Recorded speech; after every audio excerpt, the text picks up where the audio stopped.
मन निष्काम हो गया था। क्या मतलब है किसी से बात करने का? जब निष्काम हृदय हो जाता है, पवित्र होता है, तो उन हृदय में भक्ति की प्राप्ति की उत्सुकता बढ़ती है। तो उत्सुकता बस के कैसे भगवान मुझे जल्दी मिले, उस उत्सुकता में वो भगवान की अकेले रह करके पूजा करते थे। तो कहते कि बड़े उपहार इस प्रकार के सम्मीह मानो भगवत आराधनम विविक्त उपरत विषया अभिलाष उपभृतो उपसम। ऐसा करते करते करते एक समय आया तो कहते हैं वो समस्त अभिलाषा उससे उपरत हो गए, चित्त अत्यंत शांत हो गया।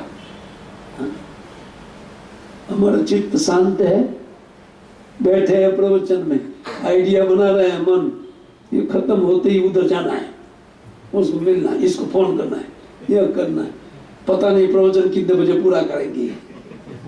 मन वो दूसरा आइडिया में लगा हुआ है और इधर कथा चालू है। वो मन ग्रहण नहीं कर रहा है, मन निगलेक्ट कर रहा है कथा को। जब दूसरा विचार होता है कथा श्रवण में मन नहीं रहेगा तो वो तो प्रतिकार करेगा कथा का।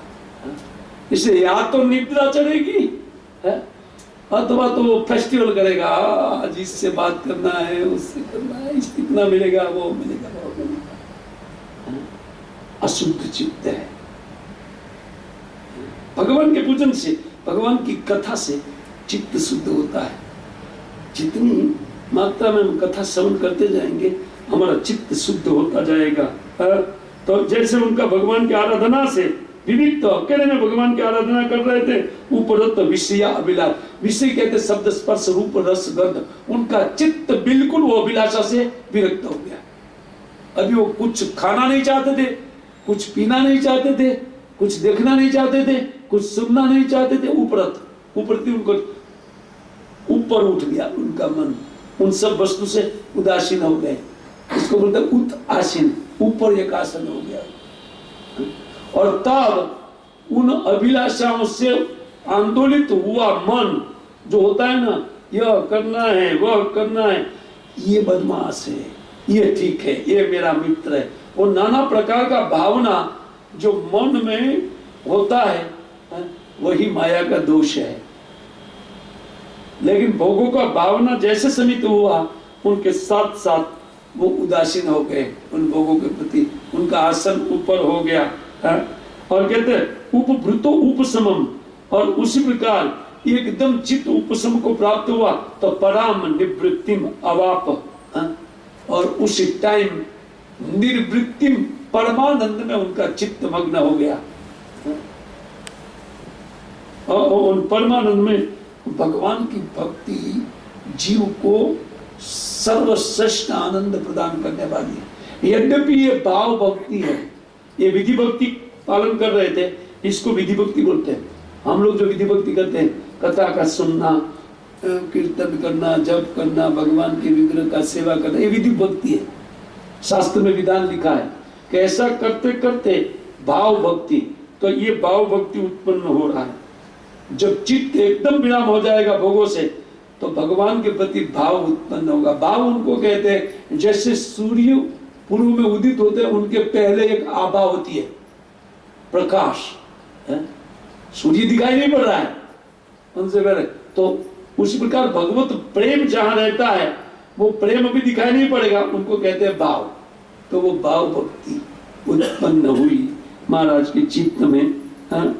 तो जब ये भाव भक्ति उत्पन्न हुई उनके बाद में कहते तथे इति अविरत पुरुष परिचर्या, फिर भी उनकी भगवान के प्रति जो सेवा है वो अविरत चालू रही।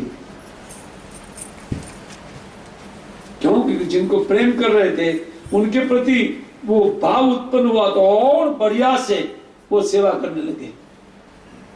पहले कभी कभी जबकि लगता था वो चला गया, जैसे हम लोग का होता है ना, जब में कभी जबकि लेते हैं, लेकिन भगवान के प्रति प्रेम बढ़ने से वो माला इतनी सुहाएगी ओहो, और जितनी बोलो उतनी करेंगे।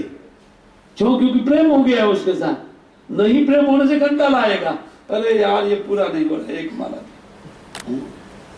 ये तकलीफ है। प्रेम होने से वो फटाफट फटाफट होगा। तो उनका वो कहते तथेति फिर भी, तथेति का फिर भी अविरत पुरुष परिचर्या भगवती प्रवृत्त मानव अनुराग बरद हृदय। कहते हैं कि जब फिर भी परिचर्या चालू थी, अब उनके हृदय में उन भगवान के प्रेम के कारण, भक्ति के कारण उनका हृदय में भगवान का प्रेम बढ़ने लगा। और जैसे प्रेम बढ़ने लगा तो कहते हृदय शिथिल, हृदय में शिथिलता उत्पन्न हुई। भगवत प्रेम से हृदय आर्द्र हो गया। हमारे हृदय में कामना है, प्रेम नहीं है, काम है, पत्थर जैसा बना दिया है हृदय, वो पिघलता नहीं है। ये हृदय अत्यंत कोमल होता है, नवनीत के समान अत्यंत कोमल होता है, लेकिन वो पत्थर जैसा बन गया है, नाना प्रकार की कामना के कारण जड़ जैसा बन गया है। तो भरत महाराज का हृदय भगवान के प्रेम से वो शिथिल होकर के आर्द्र होने लगा। और प्रहर्ष वेगे न, और उनके उन प्रेम भक्ति के वेग के कारण, उन आनंद के वेग के कारण यह उद्विद्यमान रोम पुलक कुलकम, और अभी बाह्य अवस्था बता रहे, जैसे प्रेम भीतर बढ़ता था, तो वो प्रेम का अतिरिक्त होने से उनके आंखों से वो बहने लगा अश्रु के रूप में, और उनका शरीर पुलकित होने लगा, रोमावली खड़ी होने लगी, रोमांच। हम लोग कुछ भयंकर दृश्य देखते हैं, या भूकंप आता है तो रोमांच होता है, अभी क्या होगा भयंकर, लेकिन भगवत प्रेम के कारण एक भिन्न रोमांच होता है। वो रोंगटे खड़े होने लगे उनके, और उत्कंठ प्रबुद्ध प्रवृद्ध वाष्प निरुद्ध अवलोकन, कहते हैं उन अत्यंत उत्कंठा होने लगी भगवान के दर्शन की लालसा, उनके हृदय में भक्ति होने से वो लालसा बढ़ने लगी। और जैसे जैसे वो लालसा बढ़ रही थी, उनका आंखों में पानी और बढ़ता जा रहा था, तो उनके नयन उन पानी से आवृत हो गया, भर गया पूरा।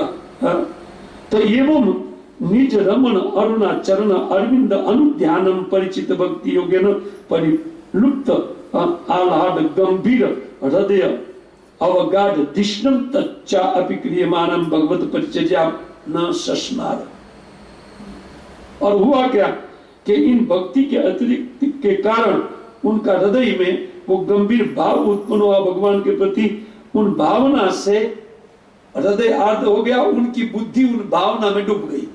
जाइए, केवल भगवतमय बुद्धि हो गई, और वो परिचर्या न सस्मान, वो भगवान की सेवा का जो क्रम था वो भूलने लगे।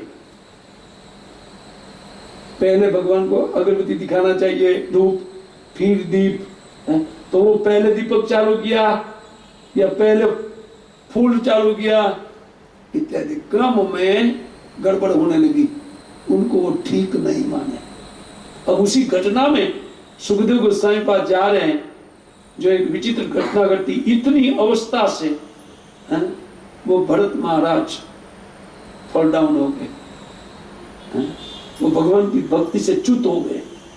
अद्भुत उनका चरित्र है, ये चरित्र 6-8 अध्याय में वर्णित है। तो इतनी अवस्था में जाते हुए भी कहते वो इस प्रकार कहते हैं, वो भगवान क्रियमाण भगवत सपर्याम न सस्मार, भगवान की पूजा का क्रम भी भूलने लगे, उनको वो अच्छा नहीं समझे। इस घटना को कहने के लिए कहते हैं, खाली 2 मिनट बाकी है। इतम अगर मैं इस प्रकार नहीं लूंगा, उनकी व्याख्या में जाऊंगा, तब तो ये पूरा नहीं होगा प्रवचन। इसलिए मैं थोड़ा थोड़ा स्पर्श करते हुए श्लोकों को निकल रहा हूँ। यद्यपि उनकी बहुत व्याख्या लिखी गई है आचार्यों के द्वारा, लेकिन उनको मैं ज्यादा नहीं लूंगा।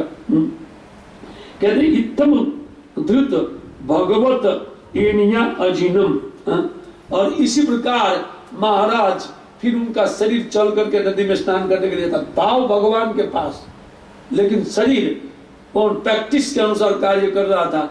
वो 3 बार गंदगी में स्नान रेगुलर करते थे, उनकी जटा हमेशा भीनी रहती थी, क्योंकि अभी सूखी नहीं तब तक स्नान भूल जाते थे, स्नान किया कि नहीं किया, बुद्धि ठीक नहीं था, क्योंकि बुद्धि उन भगवत प्रेम उनके हृदय में डूब गया था, उन आनंद सागर में वो डुबकी लगाया था उनकी बुद्धि ने, इसलिए बुद्धि साथ नहीं दे रही थी।